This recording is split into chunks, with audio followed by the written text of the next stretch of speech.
I extend my heartfelt welcome to the visit by Your Excellency President Donald Trump and Madam First Lady to Republic of Korea. His visit marks the first state visit by the U.S. President to Korea in 25 years, and President Trump is also the first state guest for myself and my government. This special bond forged between President Trump and I find it very meaningful, and I'm gratified to be part of it. President Trump and I met and communicated with each other numerous times, building deep trust and consolidating our friendship. Today, we had candid discussions about steadfastness of ROK-US alliance. Moreover, we agreed to work towards resolving North Korean nuclear issue in a peaceful manner and bringing permanent peace to the Korean peninsula. Against escalating nuclear and missile threats from North Korea, we reaffirmed our principle that we must maintain strong stance toward North Korean threats based on overwhelming superiority of power. President Trump has reaffirmed his ironclad commitment to defend Korea, and President Trump and I agreed to further strengthen the robust combined defensive posture of our two countries. In this regard, President Trump and I agreed to expand rotational deployment of U.S. strategic assets in and around Korean Peninsula.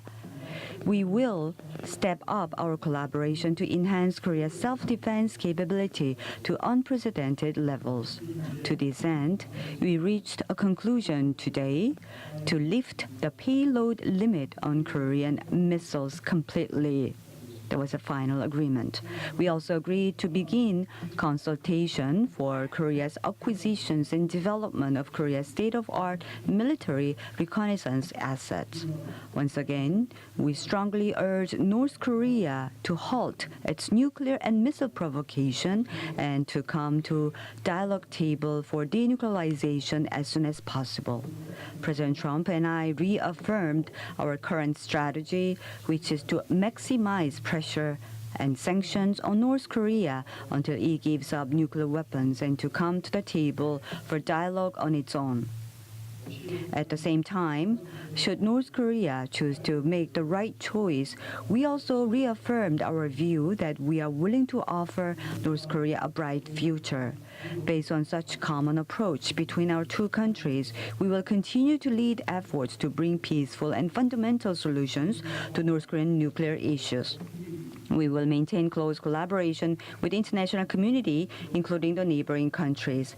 I sincerely hope that President Trump's visit at this time will be a turning point for the situation on the Korean Peninsula in a stable manner.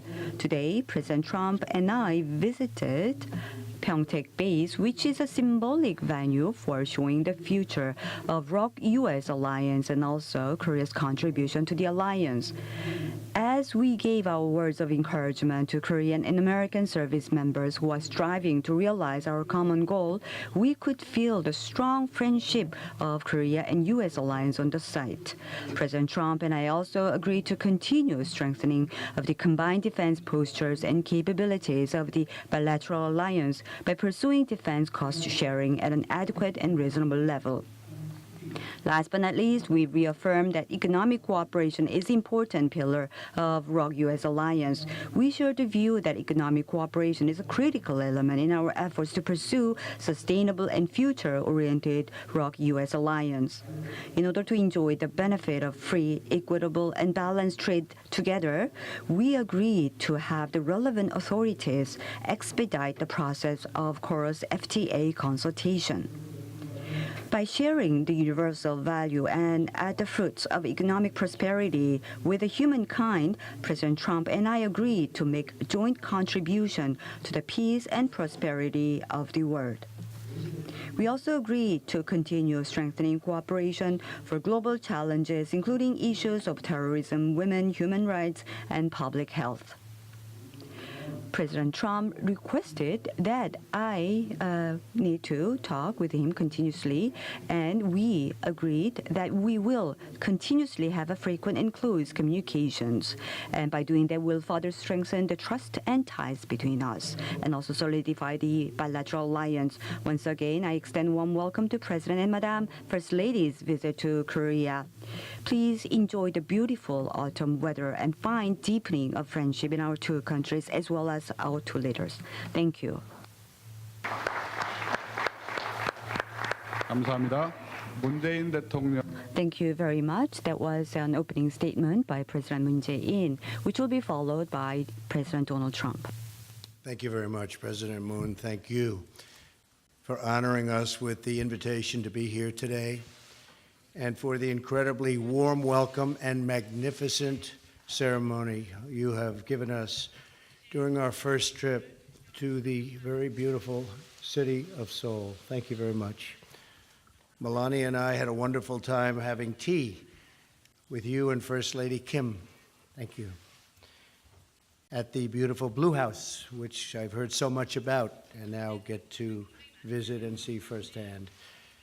We're looking forward to joining you for dinner this evening, and we have much to discuss. Today, the President and I had an opportunity to talk about a range of vital economic and security matters, including our trade relationship and our joint efforts to solve North Korea's grave nuclear threat to South Korea and indeed the entire world. This is a worldwide problem.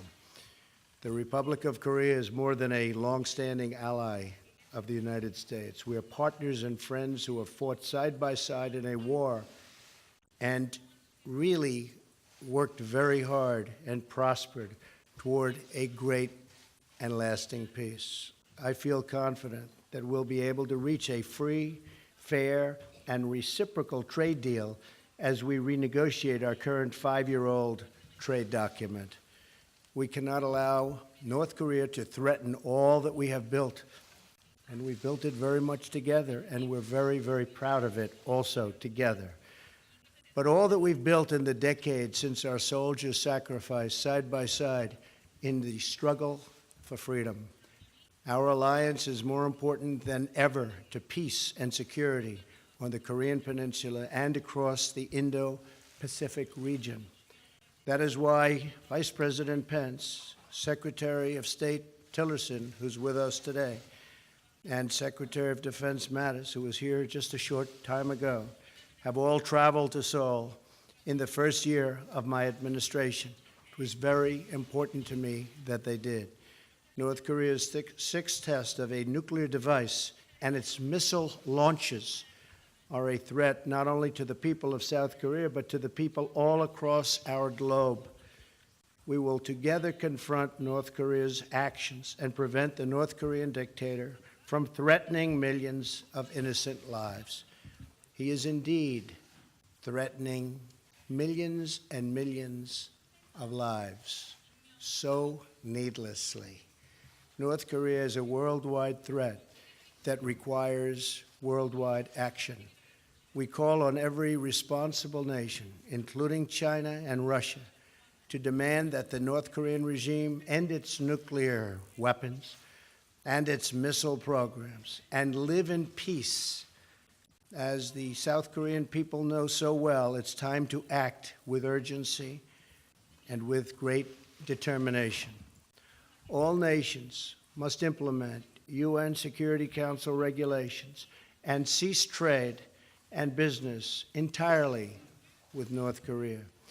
It is unacceptable that nations would help to arm and finance this increasingly dangerous regime. As we work together to resolve this problem using all available tools short of military action, the United States stands prepared to defend itself and its allies using the full range of our unmatched military capabilities if need be. The crucial U.S. security partnership with South Korea is just one aspect of our enduring alliance. We also share deep partnerships on a range of issues, from cultural exchange to cutting-edge advances in science and medicine, and the very important issue of trade. Currently, we are looking at ways of improving our economic relationship. I would like to thank President Moon for instructing his trade negotiators to work closely with us to quickly pursue a much better deal, a deal that frankly has been quite unsuccessful and not very good for the United States. In the more than 6 decades since we signed our mutual defense treaty, our alliance has grown stronger and deeper.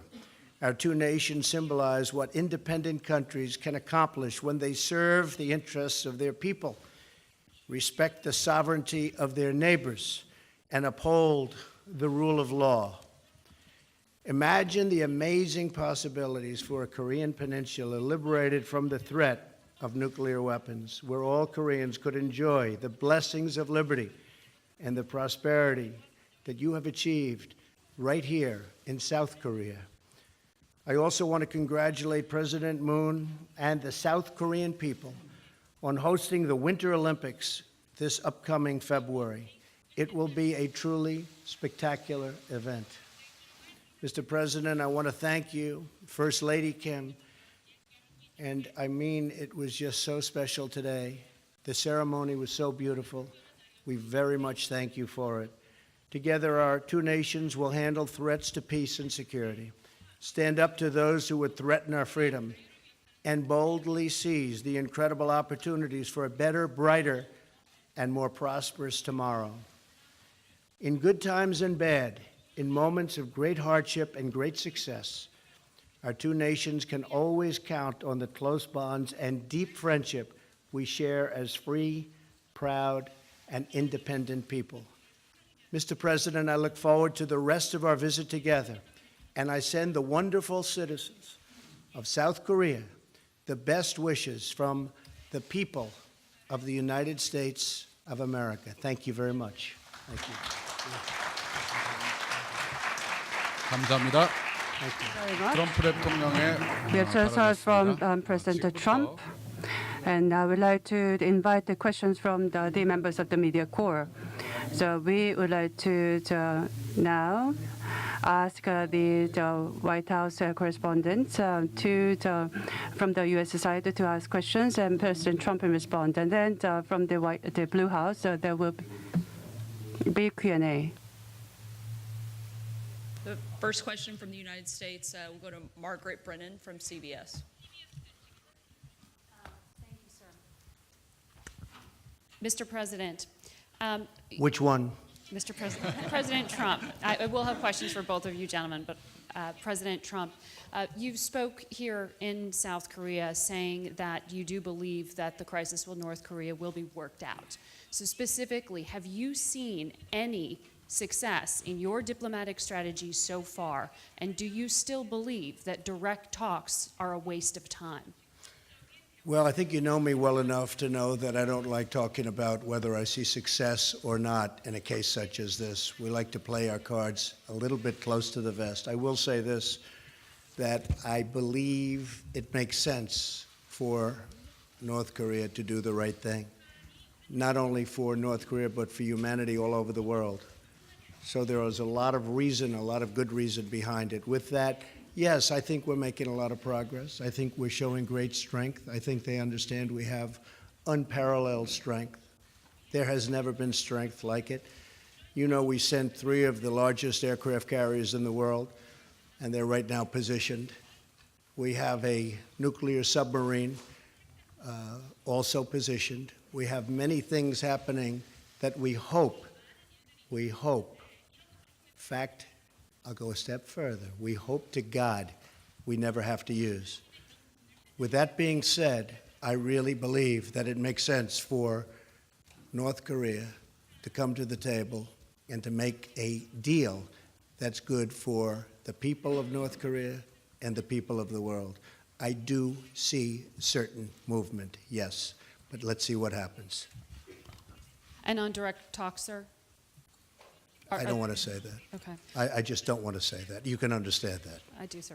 And President Moon, you, in your meeting earlier with President Trump, were spoken about by President Trump when he gestured to the military purchases that your country will be making.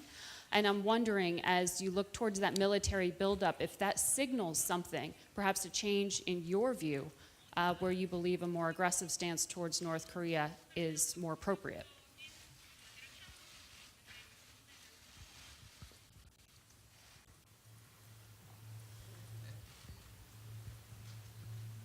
방금 한 번 더 되풀이해 주시려니까 군사 If I could have the question repeated again, are you referring to the acquisition of the military assets, or are you referring to the military tensions that could be incurred? President Trump said 예, you 트럼프 would be 대통령께서는 making military 한국에서 purchases, 군사적인 military 획득을 하실 equipment. 것이다. 군사적인 What 장비들을 does that 구매하실 signal? 것이라고 What is the 했는데 change? 이것이 어떤 것을 의미하느냐, 이것이 뭔가 변화를 예.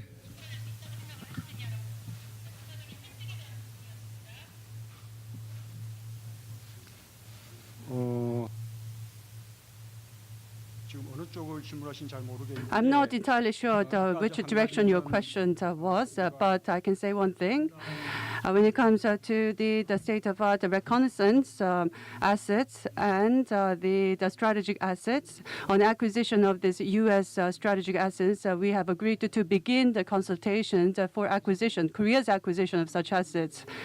And that is to enhance Korea's defense capabilities and also the combined defense posture of Korea and the United States. I think it is essential.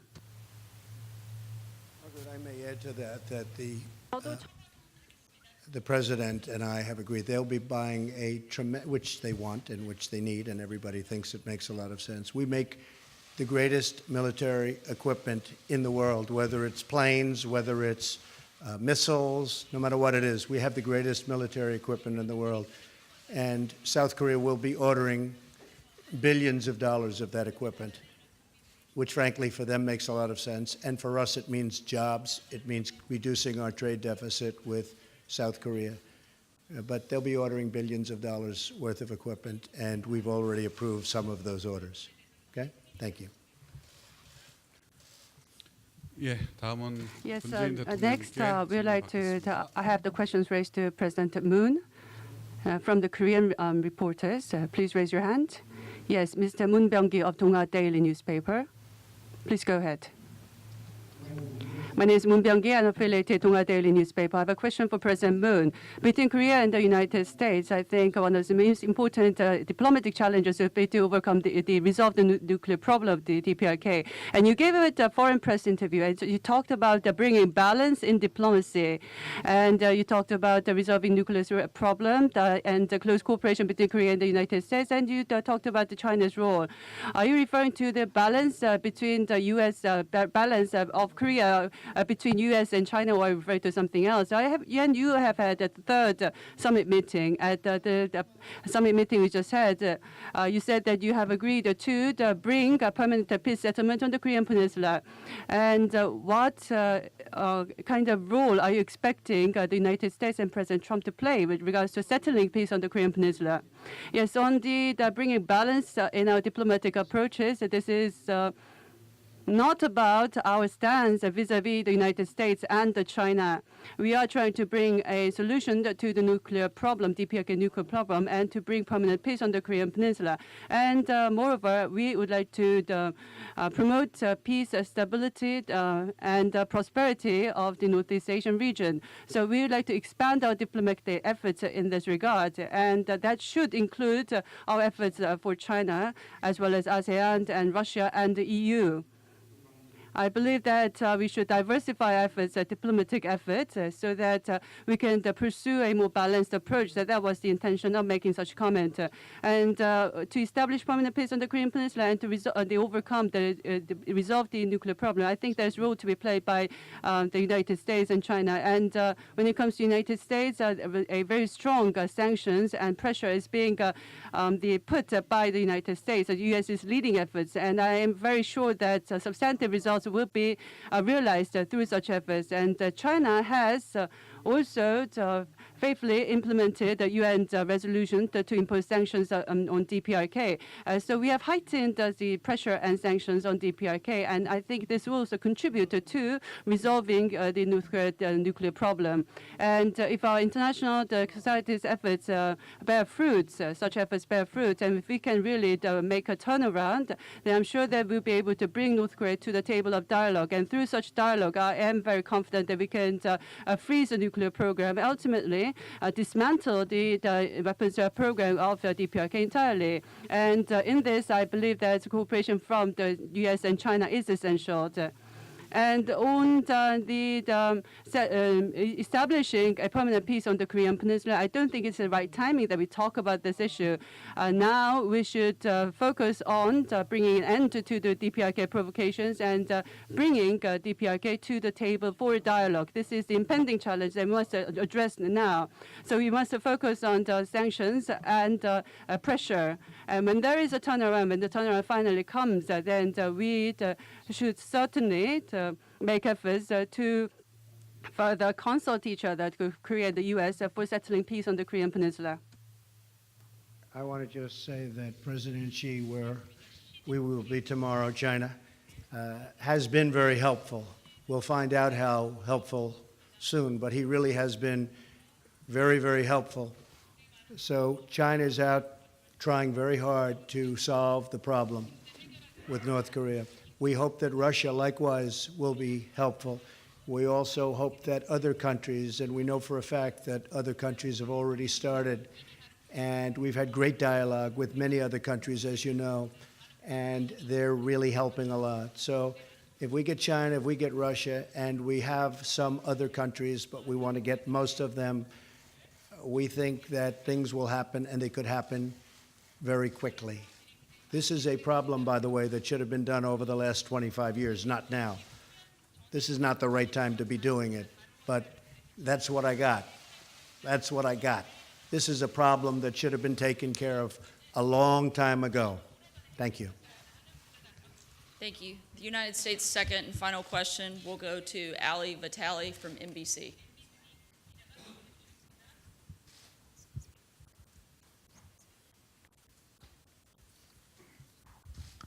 Thank you, Mr. President. You've talked about wanting to put extreme vetting on people trying to come into the United States, but I wonder if you would consider extreme vetting for people trying to buy a gun. Trying to what? Buy a gun. Well, you know, you're bringing up a situation that probably shouldn't be discussed too much right now. We could let a little time go by, but it's okay if you feel that that's an appropriate question, even though we're the heart of South Korea. I will certainly answer your question. If you did what you're suggesting, there would have been no difference 3 days ago, and you might not have had that very brave person who happened to have a gun or a rifle in his truck go out and shoot him and hit him and neutralize him. And I can only say this, if he didn't have a gun, instead of having 26 dead, he would have had hundreds more dead. So that's the way I feel about it. And are you Not going to help. And are you considering any kind of gun control policy going When you forward? look at the city with the strongest gun laws in our nation is Chicago. Mm-hmm. And Chicago is a disaster. It's a total disaster. Just remember, if this man didn't have a gun or a rifle, you'd be talking about a much worse situation in the great state of Texas. Thank you. Thank you. 예, 마지막으로 우리 한국 기자분 중에서 OBS 김대희 기자님. 예.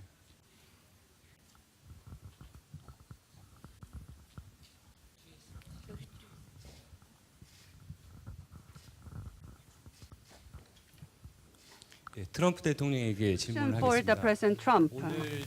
Today, you visited the Pyeongtaek military base as your first stop. And we have allocated 9 trillion won for the building of the military base. And there has been a bit of a confrontations with the residents of the Pyeongtaek over the construction of the Pyeongtaek base. So to Koreans, a lot of taxpayers' money has been put in to build the Pyeongtaek base. And a lot of sacrifices have been made to build that base. So you visited the Pyeongtaek base today.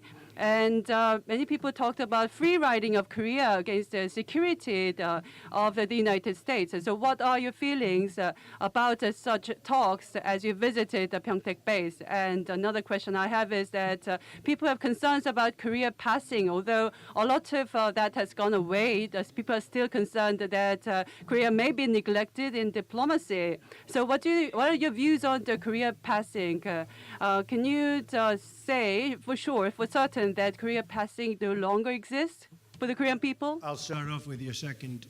South Korea Republic of Korea, Korea is very important to me, and there will be no skipping South Korea. I can tell you that right now. Plus, I've developed great friendships, not only with the president, but with others. And we're not going to let them down. And they're not going to let us down. Because we're doing a lot for them, to be honest. We're doing a lot for them. As far as the base is concerned, I thought that Humphreys was an incredible military installation. I know what it cost, and it's a lot of money.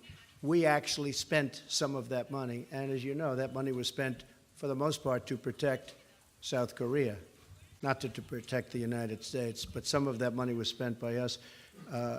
That being said, that was long before my time, and I'm sure I could have built it for a lot less. That's what I do. Thank you.